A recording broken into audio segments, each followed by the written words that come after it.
Então, pessoal, se o dia 13 de dezembro foi um dia de vitórias para o Lula, de certa forma, porque os nomes indicados para ele, por ele, tanto para a PGR, que foi o Paulo Gonet, né, quanto para o STF, que foi o Flávio Dino, o nome mais badalado nesse caso aí, os nomes foram aprovados com tranquilidade lá no Senado Federal, embora muita gente diga que foi um resultado não tão positivo para o PT, isso no final das contas não muda muito o fato de que esses caras estão lá e vão atuar no sentido de favorecer um pouco mais o Lula, tanto lá no STF quanto ali de forma geral no Ministério Público, né? Então, o dia 13 teve relativas vitórias para o Lula, sim. Porém, o dia seguinte, hoje, dia 14 de dezembro, que é quando eu gravo este vídeo, foi um dia de grandes derrotas para o Lula lá no Congresso Nacional, né? No Senado ele se deu bem ontem, mas hoje no Congresso, de forma conjunta, as duas casas, Câmara e Senado, o Lula levou um ferro bem grande, porque vários vetos que ele fez a projetos aprovados ali no Congresso Nacional foram derrubados assim com uma tranquilidade imensa pelos parlamentares, uma vantagem a favor da derrubada dos vetos gigantesca. Principais pontos aqui, a desoneração da folha de pagamento, que era o assunto-chave nesse caso, e que a gente meio que já previa que a coisa seria derrubada, o veto que o Lula fez seria derrubado. Eu falei disso aqui no meu canal também, inclusive, mas não apenas isso, umas pautas do arcabouço fiscal que eram importantes para a questão ali da viabilidade das metas fiscais do governo Lula foram derrubadas, e também a questão do veto ao marco temporal que o Lula havia feito, vários vetos, diga-se de passagem. Então, realmente, o Lula levou um ferro muito grande no Congresso Nacional, e isso representa algumas coisas, alguns problemas para o governo Lula no médio e no longo prazo na sua relação com o parlamento, lembrando que o presidente da República depende bastante do parlamento, do Congresso, para poder governar e levar adiante o seu plano de governo, né? Então vamos dar uma olhada aqui no que o Congresso Nacional derrubou em matéria de vetos, quais são os impactos que isso pode ter para o governo Lula e, de fato, o que o Lula tem feito, né, para tentar conseguir o apoio do Congresso Nacional, liberando emendas, fazendo ali toda sorte de politicagem, de fisiologismo, para conseguir apoio do chamado Centrão, que é quem decide a história nesse caso, né? Mas antes de continuarmos, deixe o seu like e o seu comentário neste vídeo, se inscreva no meu canal se você ainda não for inscrito, e se você quiser colaborar um pouco mais com o meu trabalho de maneira financeira, colabore tornando-se membro patrocinador do meu trabalho. Você assiste esses vídeos de forma antecipada e você ajuda o meu canal a continuar crescendo. Também tem vídeos exclusivos para patrocinadores, não é? Então, o que aconteceu nesse dia 14 aqui? Uma sessão conjunta entre as duas casas para fazer de forma sucinta a derrubada, a possível derrubada dos vetos do presidente Lula a propostas que foram anteriormente aprovadas pelas casas, pela Câmara dos Deputados e pelo Senado, né? Então, de fato, os principais pontos aqui, em primeiro lugar, foi a questão da desoneração da folha de pagamento, o ponto mais chave nesse sentido. Eu falei lá atrás, quando isso foi aprovado pelo Congresso Nacional, com uma folga imensa, assim, a esmagadora maioria dos deputados votaram de forma favorável à prorrogação da desoneração da folha de pagamento. No vídeo em questão, eu detalho de forma mais específica que esse modelo de tributação permite que as empresas troquem a contribuição previdenciária que elas pagam em cima da folha de pagamento, na ordem de 20% em cima dos salários dos funcionários, da remuneração de autônomos, de sócios e tudo mais. Então, a empresa deixa de pagar isso aí em cima da folha de pagamento e passa a contribuir com a questão previdenciária patronal através do faturamento da empresa de 1,5% a 4%, aliás, de 1% a 4,5%, a depender da atividade, a depender das circunstâncias. Então, isso obviamente é uma redução tributária para a empresa, é claro, por isso que a empresa opta por isso, mas também é bom, por outro lado, porque desonera, como o nome sugere, a folha de pagamento. Então, as empresas contratam mais porque a mão de obra fica mais barata, gera-se mais emprego no Brasil e, de fato, o desemprego tem caído bastante no Brasil desde que isso foi criado lá atrás. A desoneração da folha iria se encerrar agora no final deste ano, mas o Congresso Nacional correu atrás e conseguiu manter isso para os 17 setores que já estavam desfrutando desse benefício nos últimos anos. A coisa começou com mais de 50 setores, se eu não me engano, lá na época da Dilma Rousseff. Pois é, isso surgiu lá no governo PT ainda, mas tinha 17 setores que estavam usufruindo desse benefício fiscal até o final deste ano, e a coisa foi prorrogada até 2027, com extrema facilidade no Congresso Nacional. Na época que isso foi aprovado, eu falei que o Lula não iria vetar nada desse projeto aprovado, justamente porque o Congresso Nacional comprou a coisa mesmo, bancou essa história. O Lula, se vetasse, a coisa voltaria para o Congresso e ele seria derrotado. Isso seria ruim para ele, traria prejuízos para a governabilidade. Mas, para minha surpresa, o Lula vetou tudo, vetou integralmente esse projeto de lei. A coisa voltou para o Congresso Nacional. Os parlamentares mostraram desconforto em relação a isso, porque realmente é uma coisa que o Congresso em massa, em peso, aprovou, e o Lula foi lá, canetou a parada, vetando tudo. Agora temos aí o resultado, então, conforme eu havia previsto. Olha só, em relação ao pessoal do Senado Federal, dos 73 votantes, 60 votaram a favor da derrubada do veto presidencial e 13 aí votaram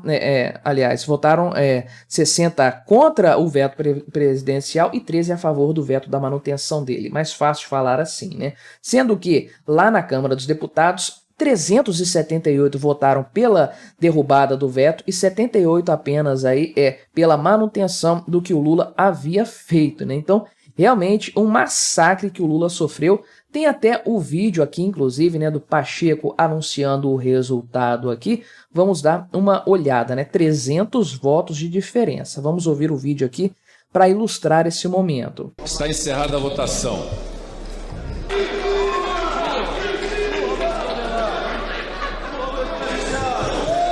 Votaram sim 78 deputadas, não 378 deputados e deputadas. Rejeitado o veto na Câmara dos Deputados. O veto vai à promulgação.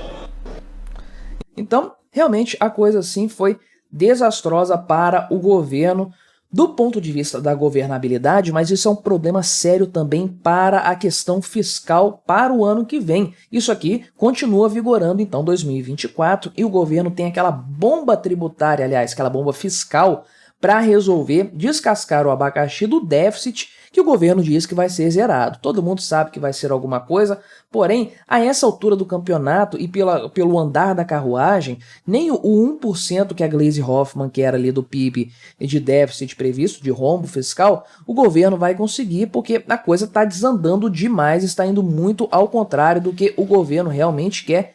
E isso é problemático, né? Ainda que o governo tenha ali uma capacidade de aumentar receitas ou cortar despesas, o que não vai acontecer, ainda assim falta muito para se chegar nesse resultado. E a coisa ainda é pior, ela tem um agravante, que é um outro veto que aconteceu aqui, que é justamente a questão do arcabouço fiscal. Havia ali uma mudançazinha que o Lula fez, um veto que foi analisado também pelos parlamentares, que é o seguinte, né? Um dispositivo ali do arcabouço fiscal que estava previsto no arcabouço que foi votado e aprovado no Congresso Nacional, impedindo o executivo de retirar despesas do cálculo da meta fiscal para atingir a meta. Que maravilha, né? Quer dizer, o governo chega lá na hora de contabilizar os gastos, vê que a coisa ultrapassou demais as receitas, o déficit está muito alto. O que fazer nesse caso? Vamos tirar da contabilidade aí algumas despesas até chegar no valor, né?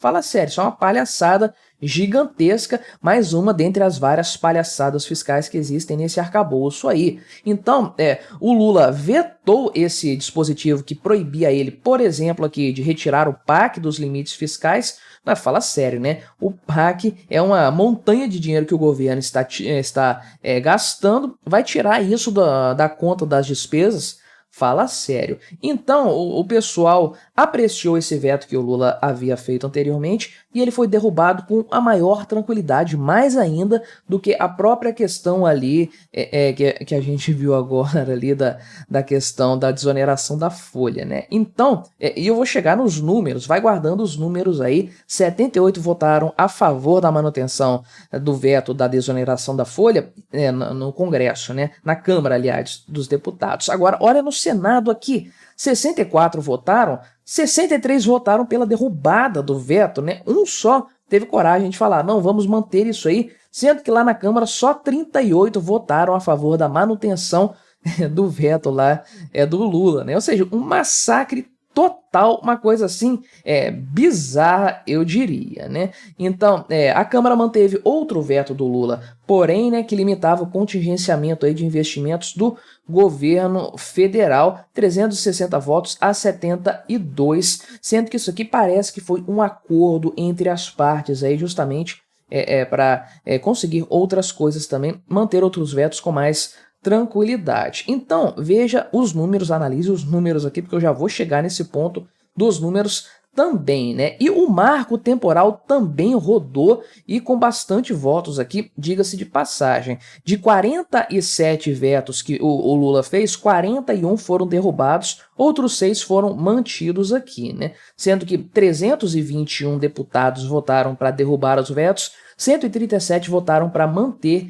isso aí e um deputado absteve-se de votar. E no Senado, 53 senadores votaram pela derrubada, 19 votaram então pela manutenção desses vetos. Percebe-se que o governo, o executivo, foi massacrado lá no Congresso Nacional na votação desses vetos. Aí um resultado muito ruim para o Lula. E aqui nessa notícia do Poder 360, que está nesse mesmo contexto, a gente analisa a questão do Centrão, né? Tem esse pessoal vermelho aqui, você pode ver, são os deputados do PT e a forma como eles votam aqui, né? Uma média, aliás, aqui é uma taxa de governismo acumulado dos deputados de cada partido, conforme eles colocam, né? Ou seja, se eles votam favoravelmente ao governo ou não, o PT está sempre ali, quase 100%, você pode ver, realmente está lá nos topos. Porém, ao longo dos meses, a governabilidade do Lula em relação ao Centrão caiu bastante. Você pode ver que, por exemplo, o PSD votava fechadinho com o Lula ali, 91%,